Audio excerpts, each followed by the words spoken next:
ఇక సీఎం రేవంత్ రెడ్డి నిర్ణయాన్ని స్వాగతిస్తున్నామని సిపిఐ జాతీయ కార్యదర్శి నారాయణ అన్నారు. మాదాపులో ఎన్ కన్వెన్షన్ సెంటర్ కూల్చివేసిన ప్రాంతాన్ని ఆయన పరిశీలించారు.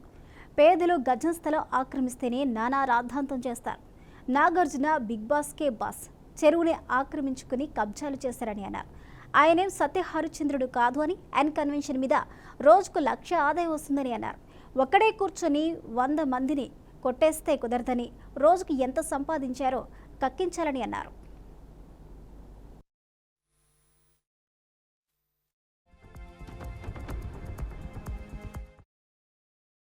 శివారు మొత్తం కూడా చెరువులు, గుట్టలు, గుంటలు, ప్రభుత్వ భూములు పెద్ద పెద్ద వాళ్ళే కబ్జాలు చేసుకొని అనుభవిస్తూ ఉన్నారు. మేము గత 10-15 ఏళ్ళుగా అన్ని ప్రాంతాలకు పోయి చూస్తున్నాం. ఎక్కడైనా పేదవాళ్ళు ఈ ప్రభుత్వ భూములు గుడిసేసుకుంటే మాత్రం అందరూ ఎగబడి ఒంటి కాపీ వస్తారు. కానీ ఈ గుంట పొరంబోకులు, చెరువు, ట్యాంకు ఇవంతా ఉండే వాళ్ళు బిల్డింగ్లు కట్టుకున్నారు. కొన్ని చోట్ల ఇంజనీరింగ్ కాలేజీ కట్టుకున్నారు, కొన్ని చోట్ల ఫంక్షన్ హాల్స్ కట్టుకున్నారు. వాళ్ళు విలాసవంతమైన జీవితాలు కనిపిస్తూ ఉన్నారు. వాటిపైన మేము ఎన్నో రోజులు ఆందోళన చేశాం. ప్రభుత్వం పెడసెన పెట్టింది.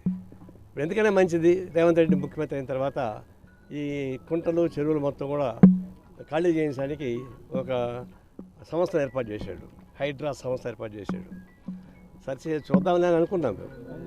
కానీ ఇప్పుడు ఎన్ కన్వెన్షన్ అధినేత చాలా సినీ ప్రముఖుడు ఆయన నాగార్జున, ఆయన బిగ్ బాస్కే బాస్ ఆయన దీన్ని ఆక్రమించుకున్నాడు. టీఆర్ఎస్ గవర్నమెంట్ రాకముందుగా ఈ ఆంధ్ర వాళ్ళతో మొత్తం ఆగేస్తాము, ఆకుపై చేసుకుంటాం, ఎన్ కన్వెన్షన్ రద్దు చేస్తామని చెప్పారు. టీఆర్ఎస్ గవర్నమెంట్కి వచ్చి అటు బొస్స కొట్టింది. రాత్రి ఏమైందో కానీ మొత్తం సైలెంట్ అయిపోయింది. అప్పటి నుంచి హాయిగా నడిపించుకుంటున్నాడు.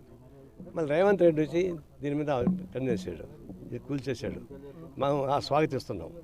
ఇది మరీ అన్యాయమైనటువంటి దురాకంతో కూడుకునేటువంటి పబ్లిక్ ప్రాపర్టీని లూటీ చేసినటువంటి సంస్థగా మారింది. దీన్ని కూల్చేయడం మంచిదే. ఆయన పాపులర్ సినిమా యాక్టర్ కావచ్చు. పాపులర్ సినిమా యాక్టర్ ఆయనకు చాలా డబ్బులు ఉన్నాయి. సినిమాలు యాక్ట్ చేసి ఇంకా డబ్బులు ఎక్కువ వస్తాయి. అందులో బిగ్ బాస్ యాక్ట్ చేస్తున్నాడు. బిగ్ బాస్ చాలా డబ్బులు. ఇదంతా ఒక లెక్క కాదు. ఇట్లాంటి 10 పోయినా బిగ్ బాస్ డబ్బులు వచ్చేస్తాయి వాడికి. ఎందుకంటే ఒకే పార్టీ ఒకే వర్గం మీద కక్ష సాధింపు మంచిది కాదని, ఎవరు ఆక్రమించినా వారిపై హైడ్రా కూల్చివేతలు చేపట్టాలి. ఈ కూల్చివేతలు ఇలాగే కొనసాగాలని అన్నారు. అక్రమ నిర్మాణాలకు ఎవరు అనుమతించారో వారిపై కూడా చర్యలు తీసుకోవాలని, తాము మొదటి నుంచి భూ సమస్యలపై పోరాటం చేస్తూనే ఉన్నామని నారాయణ అన్నారు.